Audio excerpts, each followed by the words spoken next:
বন্ধুরা, ব্যারিস্টার সুমন আহমেদের কথাগুলো একটু শুনে যাবেন, তারপর আমি কিছু কথা বলবো। দোয়া করবেন যদি বেঁচে থাকি তাইলে আমাদের পক্ষে ইতিহাস বদলানো সম্ভব হবে। আর যদি মাইরা ফেলে তাইলে বলে যাচ্ছি, ভালো ছেলে মেয়ে যারা আছে তাদের মধ্য থেকে সৎ মানুষ যারা আছে তাদেরকে এমপি বানাবেন। আমি যদি মারা যাই, কথা দিয়ে যাচ্ছি, আপনাদেরকে শপথ করাই যাচ্ছি, পছন্দ আপনাদের, তবে অবশ্যই আগামী নির্বাচনগুলোতে আমার হোক তোমার হোক এইটা দেখার বিষয় না, সৎ মানুষ ছাড়া, কর্মঠ মানুষ ছাড়া যেন মাধবপুরে কেউ নেতা হইতে না পারে। বাংলাদেশে শুধু একটা মানুষই আছে যেই মানুষটা গরিব মানুষদেরকে নিয়ে চিন্তা ভাবনা করে। সরকারের টাকাগুলো কখনো পকেটে ভরে না, এটা সরকারের টাকা সরকারের কাজেই ব্যয় করেছে। আজকে দেখেন কিছু মানুষ তার পিছনে লেগেছে তাকে পৃথিবী থেকে বিদায় করার জন্য। আগে আমরা যখন মুভি দেখতাম, ছোটবেলায় দেখতাম যেসব ভালো ভালো নায়ক নায়িকারা আছে তাদের বিপদ আপদের অভাব থাকতো না। আর সেই মুভির ভিতরে কিছু ভিলেন ছিল, যেই ভিলেনরা সহজে ভালো মানুষদের বাঁচতে দিত না, ভালো মানুষদের উপরে নির্যাতন করত।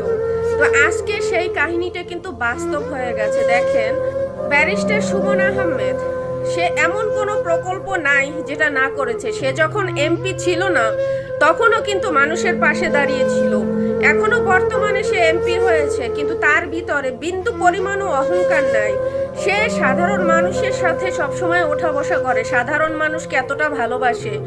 প্রত্যেকটা জেলায় জেলায় যদি, প্রত্যেকটা শহরে শহরে যদি এই ব্যারিস্টার সুমনের মতন একজন এমপি থাকতো, তাহলে আমাদের বাংলাদেশটা হয়রানি হতে হতো না সাধারণ মানুষদের। প্রত্যেকটা জিনিসের ঊর্ধ্বগতিতে দাম, এমনকি মানুষ সচরাচর তার দুঃখ কষ্টগুলো ভোলার জন্য মানুষের সাথে বিভিন্ন ধরনের কথা আদান প্রদান করতো মোবাইলে, ইন্টারনেটে। আজকে তারও দাম এতটা পরিমাণে বাড়িয়ে দিচ্ছে যে মানুষ তো এখন মন খারাপ হইলেও কারোর সাথে 2 মিনিট কল করে কথা বলার সাহস পাবে না, কারণ ইন্টারনেটে এবং ডাইরেক্ট নাম্বারে কল করলেও আপনাকে ট্যাক্স দিয়ে তারপরে কথা বলতে হবে।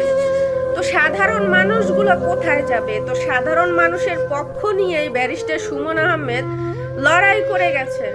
এমনকি আপনারা দেখেছেন সংসদ ভবনের ভিতরে একজন মন্ত্রীর বেতন কত এবং সরকার থেকে সে কত কোটি টাকা পায়, সেই টাকাগুলো কোন খাতে সে বরাদ্দ করে, সেইগুলা কথা বলার পরেই কিন্তু তার উপরে এই নির্যাতন নেমে এসেছে। আপনারা অনেকেই শুনেছেন যে ব্যারিস্টার সুমন আহমেদের যে নিকটস্থ যে এলাকায় সে বসবাস করে, সেই এলাকার থানার ওসি তাকে খবরটা জানিয়েছে যে তাকে মারার জন্য লোক ভাড়া করা হয়েছে। তো যারা দেখেন ছড়িয়ে ছিটিয়ে আছে, আনাচে কানাচে, তারা তো ঠিকই ভালো আছে, কিন্তু যে সব ভালো মানুষগুলা সাধারণ মানুষের ভালো চায়, সাধারণ মানুষের জন্য লড়াই লড়ে, আজকে দেখেন সেই মানুষটা কোথায়? সেই মানুষটা এখন প্রতিনিয়ত এই ধমকানোর জন্য ভয় পাচ্ছে। সে বাহিরে, এমনকি তাকে বলেছে রাতের বেলাতে যেন সে বাহিরে বের না হয়, দিনের বেলাতে যেন বাহিরে বের হয়। অবশ্যই আপনাদের মূল্যবান মতামতটা কমেন্ট বক্সে জানিয়ে যাবেন। ভিডিওটা ভালো লাগলে অবশ্যই শেয়ার করে অন্যকে দেখার সুযোগ করে দিবেন। ধন্যবাদ সবাইকে।